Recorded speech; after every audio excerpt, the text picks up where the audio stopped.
oui, on a parfois quelques petits soucis de liaison. Ça arrive, bien sûr. 7h52, il n'y en aura pas. 7h51 même. L'heure de Guy Carlier, Carlier Libre. Et Laurie est là pour nous annoncer, comme chaque matin, le thème de la chronique de Guy. Eh bien, nous sommes aujourd'hui le 19 octobre, une date marquée tout au long des siècles par de très nombreux événements que Guy va nous rappeler dans sa chronique. Donc, autant vous annoncer, Patrick, que le journal de 8h aura un petit peu de retard. Bonjour Guy. Bonjour Guy. Bonjour Patrick, bonjour à tous. Oui, le 19 octobre, c'est vrai qu'il s'est passé des événements importants un 19 octobre, mais ne vous inquiétez pas, je ne parlerai pas du 19 octobre 439 qui marque la prise de Carthage par les Vandales. Non, je vais en venir très vite aux dates essentielles, car s'il est un 19 octobre qui a marqué l'histoire de l'humanité, c'est ce jour qui vit naître Robert Hue et Thierry Beccaro.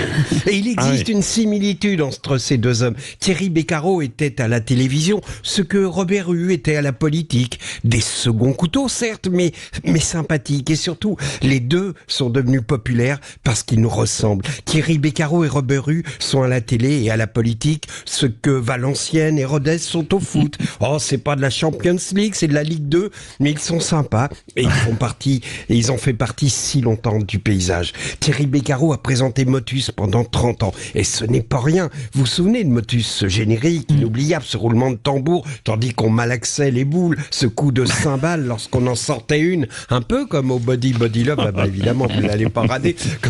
Qu'est-ce que vous dites, les boules noires? Ouh là là, non, sérieusement. Thierry Beccaro, c'était le gars qu'ont vu les malades dans les hôpitaux, les malades et les chômeurs pendant 30 ans. Pendant 30 ans, on a entendu ce générique dans les couloirs des hôpitaux, mélangé au bruit des chariots qui amenaient les plateaux repas, tandis que les chômeurs solitaires, eux, dans leur salon, bouffaient des chips en regardant les candidats tirer les boules noires. Et c'est ça, le truc que les woke devraient dénoncer. Les boules noires, synonyme de la loose. Alors qu'au contraire, vous le savez, Patrick, au Body Love, le samedi soir, les chanceux qui tirent des boules noires sont plutôt satisfaits.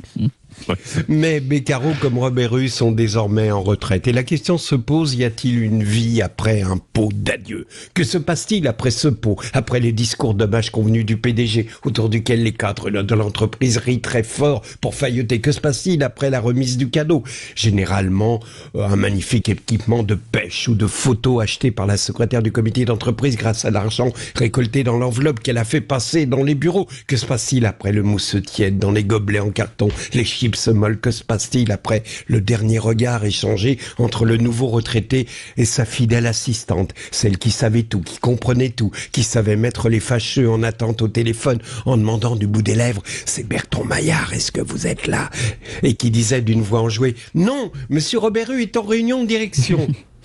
Ils sont là, c'est leur dernier moment ensemble, ils se serrent la main à la place d'un baiser dont ils rêvaient tous les deux, mais qu'ils n'oseront jamais, et il s'en va. Et à partir de ce moment-là commence le Senior Blues. Le Senior Blues, c'est quand on regarde Motus à la télé, c'est quand dans la boîte à lettres, il n'y a plus que des lettres de caisse de retraite, des offres promotionnelles de la société Secma, qui, outre une réduction de 10% sur ces escaliers électriques, vous offre pour toute commande avant le 15 novembre un magnifique plaid écossais à poser sur les jambes lorsqu'on regarde la télévision sur son fauteuil Eversteel. Ironie du sort, au moment où pour Thierry Beccaro est venu le temps de regarder la télé en fin de matinée, assis justement sur son fauteuil Eversteel devant un verre de Montbazillac et les mots fléchés de Télé 7 jours sur la table basse en merisier, il n'y a pas Motus à la télé. C'est fini. Ce sont les feux de l'amour. Et les feux de l'amour, ce sont les flammes de l'enfer des retraités. Alors, pour rappeler le bon temps à Thierry Beccaro, écoutons cette musique qui a accompagné les chômeurs et les malades pendant 30 ans. Et vive Thierry Beccaro, vive Motus et vive les boules noires.